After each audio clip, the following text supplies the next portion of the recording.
Meus caros irmãos, muito bem-vindos, a paz do Senhor para todos.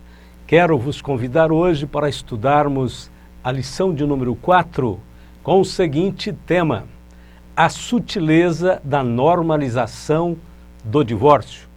Texto áureo: assim não são mais dois, mas uma só carne. Portanto, o que Deus ajuntou, não separe o homem. Mateus 19, verso 6. Verdade prática. O padrão bíblico para o casamento é que ele seja heterossexual, monogâmico e indissolúvel. Leitura bíblica em classe, Mateus 19, de 1 ao 9. A Bíblia não permite a separação do casal por motivos fúteis. O casamento bíblico é para a vida inteira. Às vezes, é necessário buscar aconselhamento e diálogo para uma boa convivência. Se ocorrer a infidelidade no casamento e o cônjuge infrator se arrepender, o cônjuge ofendido deve buscar a graça de Deus para perdoar. Porém, se não houver arrependimento, o cônjuge fiel fica livre do compromisso do casamento. A aliança foi quebrada pela infidelidade. Outra questão que deve ser seriamente discutida é o caso de maus tratos. Ninguém está obrigado a viver debaixo da ditadura de um cônjuge perverso que espanca, que humilha e que pode até matar.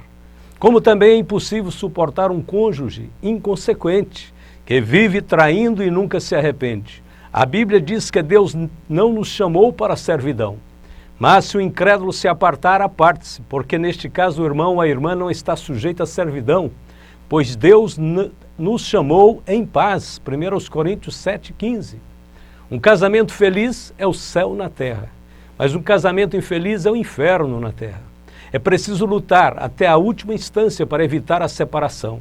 Todavia, quando todos os recursos se esgotarem e a separação se tornar inevitável, o cônjuge fiel deve ficar sozinho por um tempo, dando testemunho de sua honestidade e fidelidade e cuidando de seus filhos. A Bíblia diz: todavia aos casados mando não eu, mas o Senhor, que a mulher se não aparte do marido. Se porém se apartar, que fique sem casar ou que se reconcilie com o marido, e que o marido não deixe a mulher. 1 Coríntios 7, versos 10 e 11. Com respeito à possibilidade de um novo casamento, digo eu, não o Senhor, é necessário guardar um bom tempo, mais de um ano, levando o assunto em oração diante do Senhor para tomar qualquer decisão. Enquanto houver qualquer dúvida a respeito da vontade do Senhor, é melhor ficar sozinho. Acredito que ninguém é obrigado a amargar uma solidão pelo resto da vida, aguardando o arrependimento de quem não quer se arrepender. Mas é preciso considerar cada caso individualmente para não colocarmos jugo pesado sobre pessoas inocentes. Agora, se um cônjuge morrer, o outro fica legalmente livre para se casar novamente. A Bíblia diz: a mulher está ligada enquanto o marido vive, mas se falecer o marido, fica livre para casar com quem quiser, contanto que seja no Senhor. 1 Coríntios 7,39. Quero assegurar que todos os que vivem a triste experiência de um casamento atribulado, ou mesmo de uma separação, Jesus vos ama. Ele amou a Maria Madalena, a mulher samaritana e a mulher adúltera. Ele ama todos. Quanto aos separados, divorciados, amaziados, digo a todos, não percam a fé em Deus. Naquilo que depende de vocês, mudem de atitude. Vocês sabem muito bem o que deve ser feito. E o que estiver além de suas decisões e capacidade, coloque debaixo da graça de nosso Senhor Jesus Cristo. Os vossos caminhos melhorarão quando entregarem tudo a Deus, conforme diz a Bíblia. Confia no Senhor de todo o teu coração e não te estribes no teu próprio entendimento. Reconhece-o em todos os teus caminhos e ele endireitará as tuas veredas. Provérbios 3, versos 5 e 6. Ponto de número 1. O divórcio no contexto bíblico. O divórcio no contexto do Antigo Testamento. Quando um homem tomar uma mulher e se casar com ela, se ela não achar graça aos seus olhos, por haver ele encontrado nela coisa vergonhosa, far-lhe-á uma carta de divórcio e lhe dará na mão, e a despedirá de sua casa. Deuteronômio 24, verso 1. No contexto da lei mosaica, o homem podia pedir o divórcio seguindo um processo legal, escrevendo uma carta de divórcio e mandando a mulher embora. Todavia, era necessário ter um motivo. Como se tratava de uma sociedade que supervalorizava o homem em detrimento da mulher, os motivos do divórcio foram se tornando cada vez mais fúteis, como, por exemplo, ter um defeito físico, ser má cozinheira ou não ter um cabelo tão bonito. Os judeus torciam o texto da lei a seu favor para dissolver um casamento sempre que quisesse, banalizando o casamento sem qualquer temor. Nesse caso, a carta de divórcio também servia de proteção para os cônjuges não serem acusados de adultério. Naquele contexto histórico, os cônjuges que comprovadamente eram adúlteros deviam ser apedrejados até a morte, conforme lemos. Quando o homem for achado deitado com mulher casada com o marido, então ambos morrerão. O homem que se deitou com a mulher e a mulher, assim tirarás o mal de Israel. Deuteronômio 22, 22. Independente da dificuldade de entender esta concessão feita por Moisés, encontramos claras evidências na Bíblia de que Deus odeia o divórcio. Pois o Senhor Deus de Israel diz que odeia o divórcio e os homens violentos. Então tenham cuidado com seus sentimentos e não se divorciem de suas mulheres. Malaquias 2,16. Como veremos a seguir, Deus idealizou o casamento com o propósito de durar para sempre, sem jamais ser rompido. O divórcio no contexto do Novo Testamento. Então chegaram ao pé dele os fariseus tentando-o e dizendo-lhe: é lícito ao homem repudiar sua mulher por qualquer motivo? Ele, porém, respondendo, disse-lhes: não tendes lido que no princípio o Criador os fez macho e fêmea? E disse: portanto deixará o homem pai e mãe e se unirá à sua mulher e serão dois numa só carne? Assim não são mais dois, mas uma só carne. Portanto, o que Deus ajuntou não separe o homem. Disseram-lhe eles: então por que Moisés mandou dar-lhe carta de divórcio e repudiá-la? Disse-lhes ele: Moisés, por causa da dureza do vosso coração, vos permitiu repudiar vossa mulher. Mas ao princípio não foi assim. Mateus 19, de 3 a 8. Jesus não perdeu tempo em ficar analisando as várias escolas rabínicas que davam diferentes interpretações sobre o divórcio. Ao invés disso, o Senhor foi diretamente ao padrão original de Deus, que está no livro de Gênesis. Ali encontramos que o casamento é uma união indissolúvel. Enquanto a lei permitia a separação do casal, Jesus salienta que isso pode ser o caminho mais curto para a quebra do 7º mandamento: não adulterarás. Jesus disse: mas eu lhes digo, todo homem que mandar a sua esposa embora, a não ser em caso de adultério, será culpado de fazer com que ela se torne adúltera, se ela casar de novo. E o homem que casar com ela também cometerá adultério. Mateus 5,32.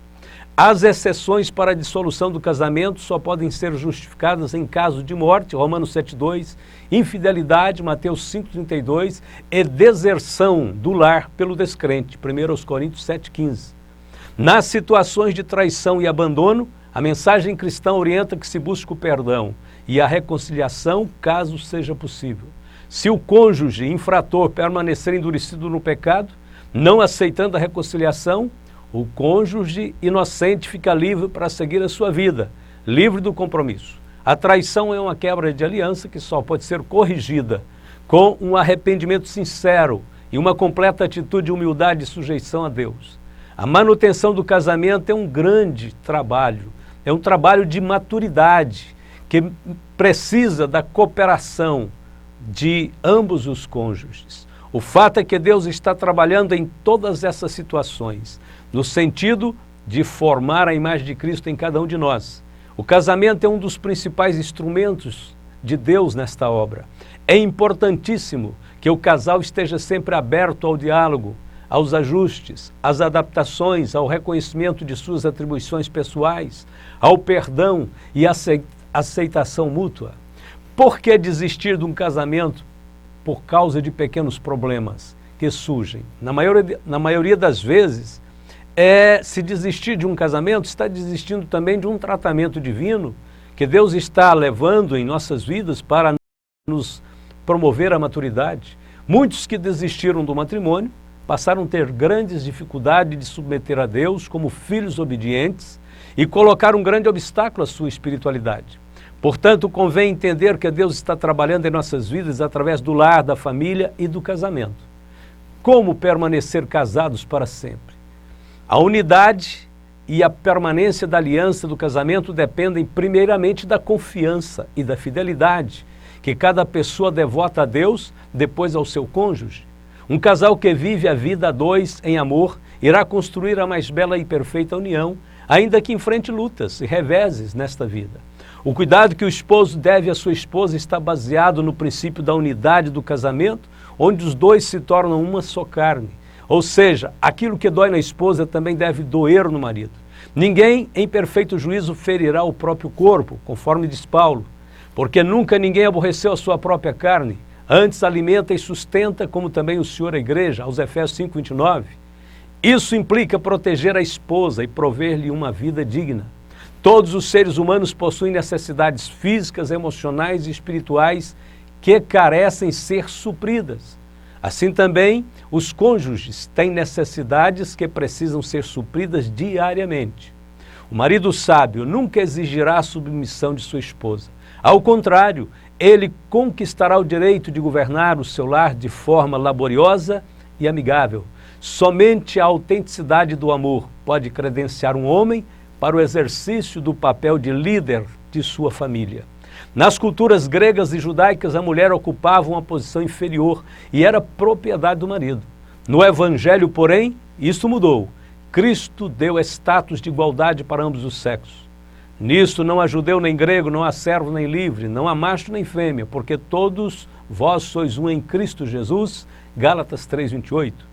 A mulher cristã desfruta de plena liberdade em Cristo e não está sujeita a nenhum sistema de escravidão. Porque vós, irmãos, fostes chamados à liberdade, não useis então da liberdade para dar ocasião à carne, mas servi-vos uns aos outros pelo amor. Gálatas 5:13. Embora haja diferentes atribuições na família, todos são igualmente importantes. As multifunções familiares são necessárias para sua perfeita funcionalidade. Neste sentido, a família serve de modelo até mesmo para a igreja, onde o pai e marido representa a figura do pastor, que, mesmo sendo o líder da igreja, não deixa de ser apenas um irmão idôneo, que compõe e organiza a igreja. Portanto, o casal que deseja ter um casamento que dure a vida inteira deve manter-se em comunhão com Deus, ter uma união marcada pelo amor, pelo respeito e pela fidelidade. Ponto de número 2, a sutileza da normalização do divórcio. O divórcio no seu aspecto legal. A partir da Constituição de 1988, passou-se a permitir o divórcio e o novo casamento de uma forma livre e restrita no Brasil. De um modo geral, as leis são criadas por homens que desconhecem a vontade de Deus. A maioria dos países do mundo são governados por homens materialistas, indiferentes ao bem comum. Muitos legisladores, conscientes ou não, muitas vezes acabam se tornando agentes do diabo, quando estabelecem leis que contribuem para a desestruturação da família tradicional e dos valores cristãos. A promulgação de leis que contrariam a palavra de Deus está acontecendo por toda parte do mundo, tendo o apoio de políticos, advogados, juízes, sociólogos, artistas, psicólogos e dos veículos de comunicação. Os fóruns de debates avançam em direção aos novos conceitos de família. Todos eles decidiram ignorar a palavra de Deus. Desde o princípio, a família tem sofrido severos ataques do diabo. Nunca houve um tempo de tréguas neste confronto espiritual. Em cada período da história, Satanás usa ideologias diferentes para tentar desconstruir a família.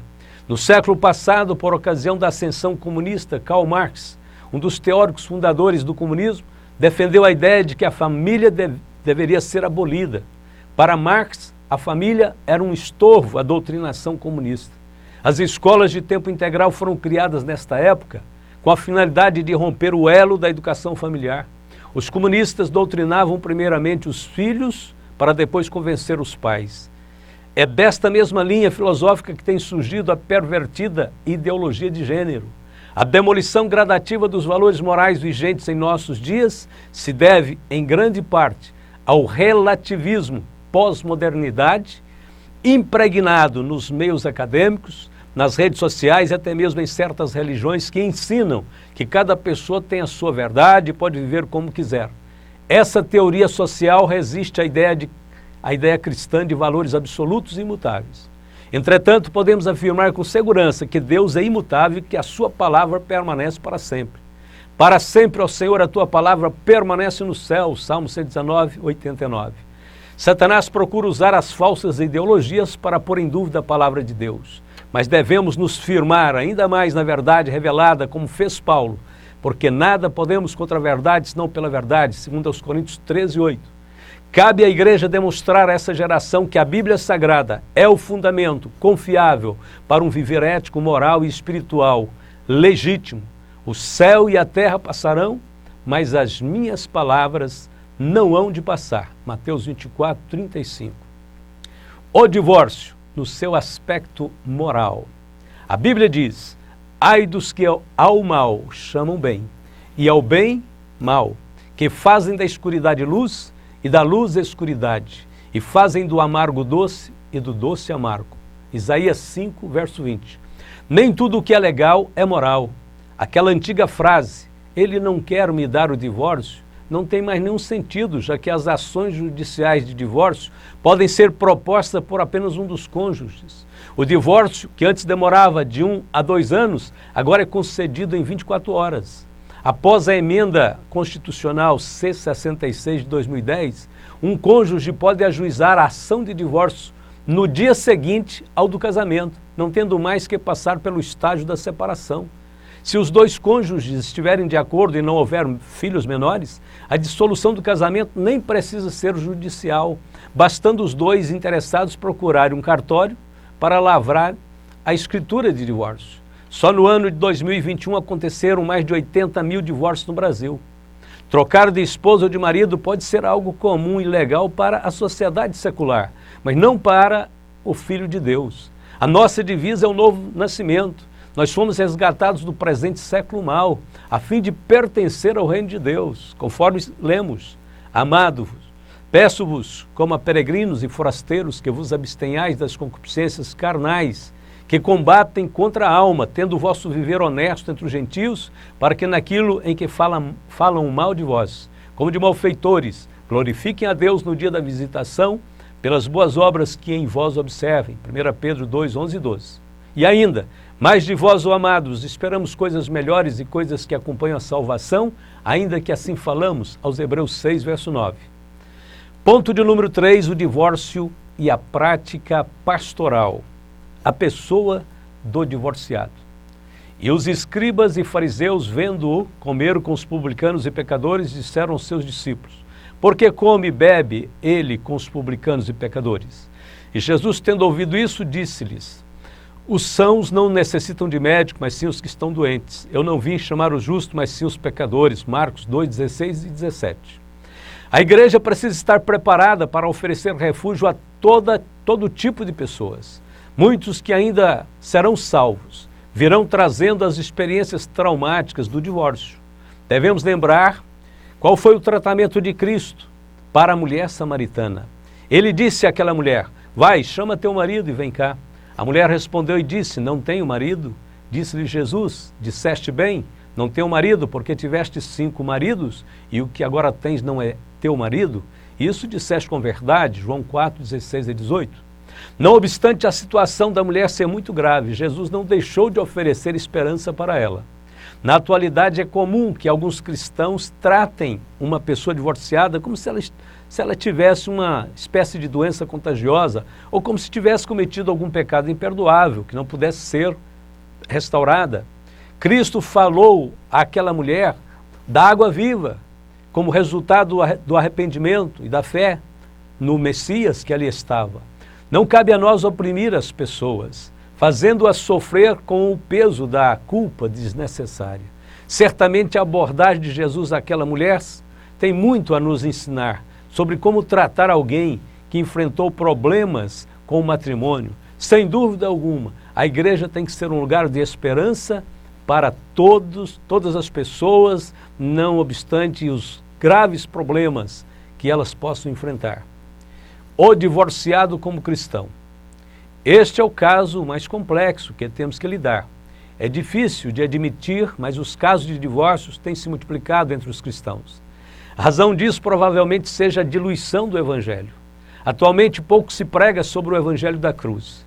Quase não se ensina sobre o morrer com Cristo, o despojar do velho homem.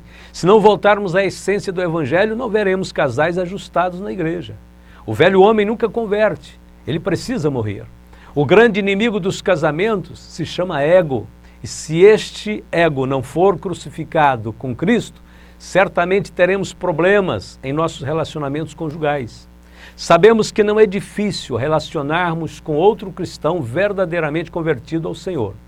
Todos os que já nasceram de novo sabem ouvir, sabem falar e sabem compreender os limites e as necessidades de seus cônjuges. O segredo é estar em Cristo e somar nos esforços pela paz. O casal precisa estar precavido contra os males deste mundo. Não podemos ser ingênuos ao ponto de ignorarmos as astutas ciladas do diabo contra a família. Somos responsáveis pelo nosso cônjuge, pelos nossos filhos e devemos assumir as seguintes atitudes a fim de protegê-los. Primeiro, precisamos alertá-los e protegê-los das investidas de Satanás. Segundo, precisamos consultar diariamente os princípios divinos para a família, levando a Bíblia a sério e ensinando-a amorosamente no lar. Terceiro, precisamos fortalecer a unidade da família, porque nós somos fortes quando permanecemos unidos. Quarto, precisamos desobstruir os canais de comunicação no lar. É preciso saber falar, saber ouvir. Cada membro da família, antes das regras, deve vir os relacionamentos, a amizade. 5. Precisamos respeitar os papéis funcionais dos membros da família. O pai deve ser respeitado como líder da família, a mãe deve ser admirada como administradora do lar e os filhos devem ser educados como flechas nas mãos do valente. 6. Precisamos fechar as brechas familiares praticando perdão, andando na luz, praticando o amor de Deus. E 7, precisamos levantar o altar da oração e da consagração dentro do nosso lar, a fim de que todos os membros da família tenham a feliz oportunidade de se consagrarem a Deus. Amém. Vamos à conclusão desta lição.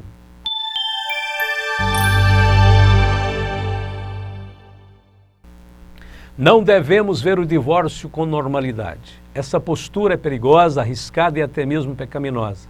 Já compreendemos pela palavra do Senhor que o casamento é para a vida inteira e a sua consolidação depende da nossa cooperação e da nossa completa entrega ao Senhor e ao nosso cônjuge. O surgimento de problemas nunca pode servir de pretexto para divórcio. Senão estaremos negando o discipulado cristão. Os verdadeiros discípulos de Cristo são regidos pelo princípio da cruz. Paulo diz: já estou crucificado com Cristo, e vivo não mais eu, mas Cristo vive em mim. E a vida que agora vivo na carne, vivo-a na fé do Filho de Deus, o qual me amou e se entregou a si mesmo por mim. Gálatas 2:20. O cristão crucificado não vive para si, mas para Deus. Ele não busca os seus interesses próprios, mas o que é dos outros. Nada façais por contenda ou por vanglória, mas por humildade. Cada um considere os outros superiores a si mesmo. Não atente cada um para o que é propriamente seu, mas cada qual também para o que é dos outros. De sorte que haja em vós o mesmo sentimento que houve também em Cristo Jesus. Filipenses 2, versos 3 a 5. O casamento é uma instituição sagrada e dela dependem todas as outras instituições. Quem entende isso, fará tudo para preservá-la conforme o modelo divino. Então que o Senhor nos ajude, nos abençoe, nos dê sabedoria para acolher, para ajudar as famílias, os irmãos nos momentos traumáticos. Claro, vamos estabelecer um evangelho profundo, um evangelho completo, para que o mal não chegue nas famílias, para que a falta de comunicação, de entendimento, tome os irmãos de surpresa. Vamos alertá-los, orientá-los. Mas caso alguém passe pela infeliz experiência da separação, vamos estar juntos.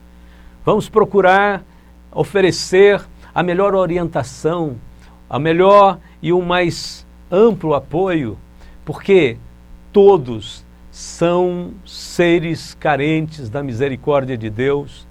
Jesus disse que não veio buscar e salvar os justos, os sãos, mas os pecadores. Portanto, a igreja continua sendo o melhor lugar para buscar soluções, para encontrar auxílio e para ser acolhido em todos os momentos da vida.